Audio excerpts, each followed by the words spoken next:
और अब मौसम की बात कर लेते हैं। पंजाब के अक्सर इलाकों में बारिश, गर्म मौसम की शिद्दत में कमी। बारिश के साथ ही कई इलाकों में बिजली के फीडर ट्रिप कर गए। हर सू अंधेरा छा गया। ओकाड़ा शहर और गिरदोनवा में बादलों की घनगरज, तेज़ हवाओं के साथ बारिश हुई। बारिश के दौरान गुजरांवाला में बिजली बंद होने से शहर का बेशतर हिस्सा तारीकी में डूब गया। आरिफवाला में शदीद गर्मी और हब्स के बाद आखिरकार बादल बरस पड़े। गर्मी का जोर टूट गया। रिलाना, खोरद, हुजरा शाह, मुकीम, शेरगढ़, चौचक समेत दीगर इलाकों में भी बारिश।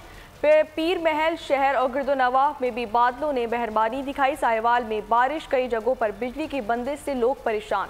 महकमा मौसमियात के मुताबिक इस्लामाबाद और गिरदोनवा में दिन के दौरान मौसम गर्म रहेगा, जबकि शाम या रात में आंधी झक्कड़ चलने, गरज चमक और चंद मकामात पर बारिश का इम्कान है। खैबर पख्तूनख्वा, चित्राल, दीर, सवात, एबटाबाद, मानसेरा, हरीपुर, कोहिस्तान, शांगला, बुनीर, मालाकंड, पेशावर, मुर्दान, कुर्रम और कोहाट में आंधी झक्कड़ चलने और गरज चमक के साथ चंद मकामात पर बारिश का इम्कान है।